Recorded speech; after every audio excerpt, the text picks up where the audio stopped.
Hello, it's your GenX Big Sister here on this eighth day of recording. And today I'm going to talk a little bit about the life of a nomad, especially in midlife and beyond. And in recent weeks and months and years, I often hear from people where they say, "Oh, wow, you are so lucky to be able to move around so much, to be able to travel, to be able to have what appears to be a very exciting lifestyle." And there's a lot of things about it that are really cool and glamorous, and I'll talk about those at some point as well. But people ask, is this something that you set out to do? Was this like a goal or a dream of yours? It totally was not. And the journey from where I was to where I am is a little bit interesting.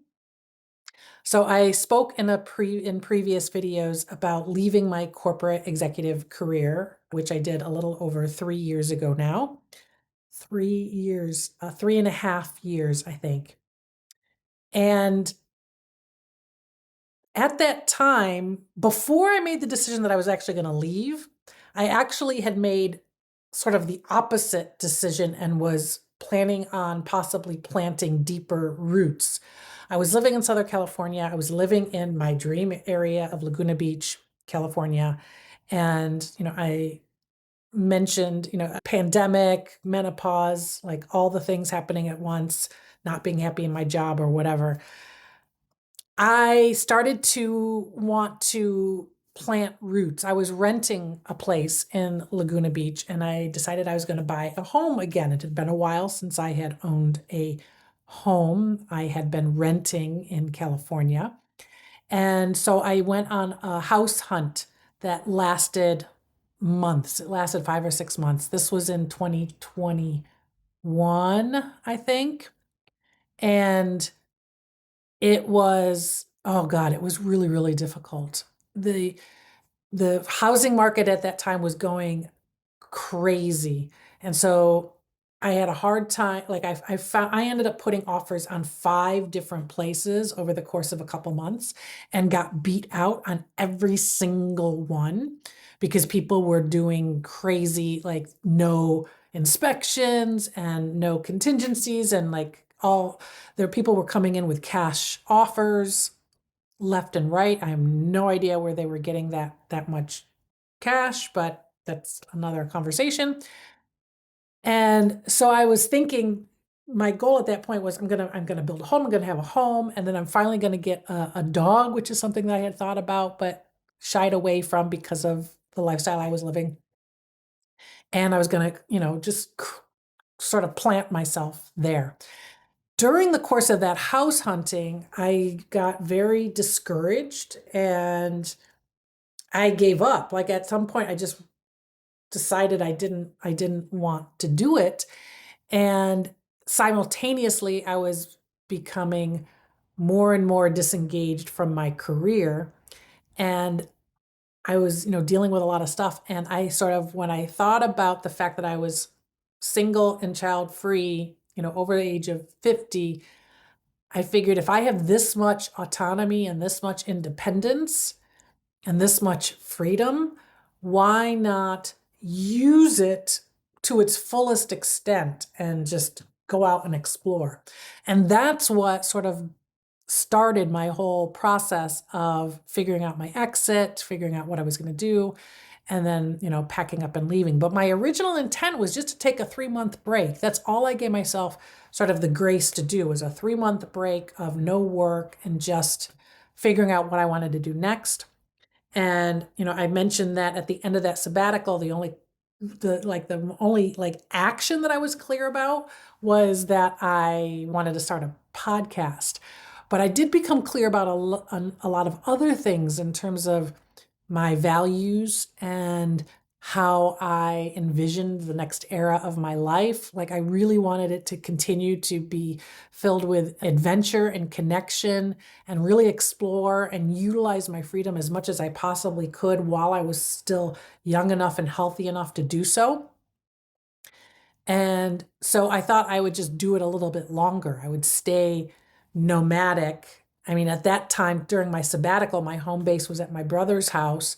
I couldn't do that forever, but I could sort of like bounce around from location to location, which I started to do. And I thought that I would do that for possibly a year. So my sabbatical, my initial break became a 3-month sabbatical. The sabbatical grew into a gap year, my grown up gap year, where I continued to get clarity about what I wanted to do with my life, how I wanted to spend it, what's important to me, who I want to connect with. And then at the end of that year, it just continued. I just evolved into this digital nomad lifestyle. And it has been very worth it. It hasn't been all like sunshine and glamour. There's a lot of challenges and roadblocks and obstacles and tough times. There's definitely occasional loneliness, but I would say no more or less than when I was living in one spot.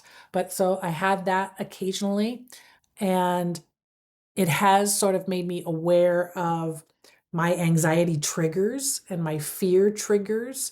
And it has helped me shore up my toolbox on how to manage those things, how to manage my fear and my anxiety. I wanted to share this journey because lately I've been talking about the grown up gap year. And I've also been talking about my previous ebook, Heal and Restore, the 7-Step Guide to Joy, which documents, it's an interactive workbook to help you plan out a sabbatical. And Grown Up Gap Year is sort of the sequel to that. Grown Up Gap Year is a digital playbook, and you gotta see it to fully get it. But it's really cool. And the Grown Up Gap Year will basically, it helps you to design a gap year, even if it's not 12 months long. So I wanted to talk about my journey because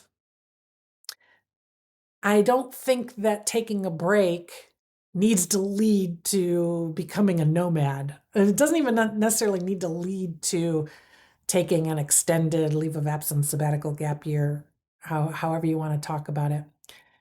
It just needs to lead to your clarity and your rest and your peace.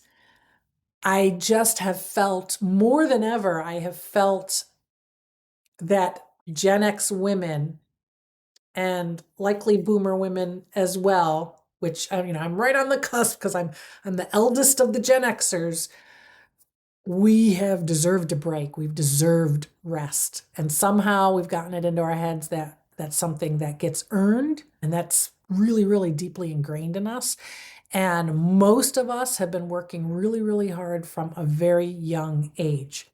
Whether you are part of a family unit with a partner and or children, or whether you're single and solo, both have required an intense amount of work and energy.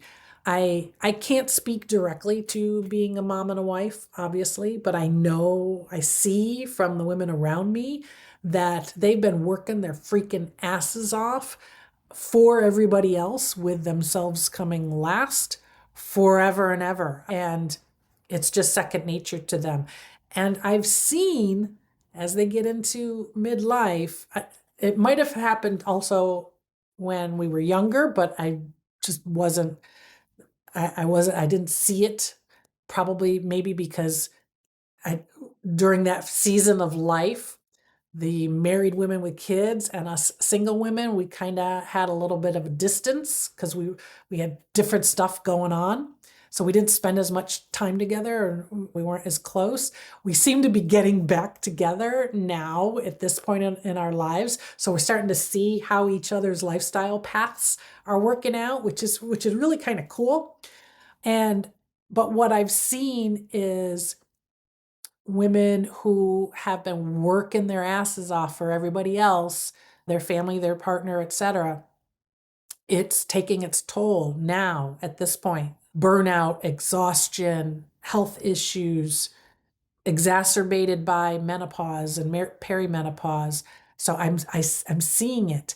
And for those of us that have been single and solo all this time, we've still been working our asses off. And many times for other people, for me, we're climbing that corporate ladder. I was working and achieving and accumulating wealth for other people, more so than for myself. And everything else that needed to be done in my life, you single girls out there, it's us all the time. Like, you have to make every decision, you have to make every choice. You can't lean on somebody else when you're down. So it's exhausting in a different way, and I'm seeing the burnout there as well. Also, for a single woman, I think having an adult lifetime of dating and relationships and the burn and churn of what that looks like has a different kind of emotional wear and tear on us as well. So even though our reasons for needing this break tend to be very different, there's a lot of common space there between us, in terms of we've earned it. And many of us were conditioned to believe, okay, well, the rest comes when you retire. So you're going to work really hard and you're going to retire. And I think what Gen X women are seeing is that may or may not be the case. Pensions and the way companies set up retirement plans and stuff for the earlier generations. And I think there was maybe only one generation that really reaped the benefit of that, but you can correct me if I'm wrong there. We don't have those same things for us. We may or may not have 401ks. Everything else has been on us and our ability to save and invest during our earning years. And we're all in different states for that. But as we're coming close, where we're within 5 years, 7 years of potentially retiring and potentially having that rest, I don't know about you. I mean, it was hitting me at 55. So I was like 12 years, because 67 is the year for Gen X. 12 more years I couldn't fathom continuing my life the way that I was. It just seemed too long. And if I'm unable to retire at that age, and I'm going to have to continue to support myself in some way, I needed to figure all that out too. So how am I going to get like rest? How do I want to craft my lifestyle? How do I want to make it work for me? And these last few years, I've really been exploring the options of how to do that. How am I going to navigate these next few decades, these final few decades of my life, to be able to live it to its fullest, to not feel burnt out, to not feel weighed down? That's what I've been figuring out. And I really have been enjoying what I've been learning along the way. But before we even get all that, the bottom line message is you do deserve to take a break. Whether you've been single and solo all this time, or whether you've got an army full of people leaning on you and depending on you, you deserve a rest. So that's what I have to share today. This is your Gen X Big Sister. Please subscribe if you want to hear more, because I will share some of the learnings I've had over these last few years. And I would love to continue to connect over our commonalities for these Gen X women rising. Subscribe to my channel, check out the previous videos, and this is your Gen X Big Sister signing out.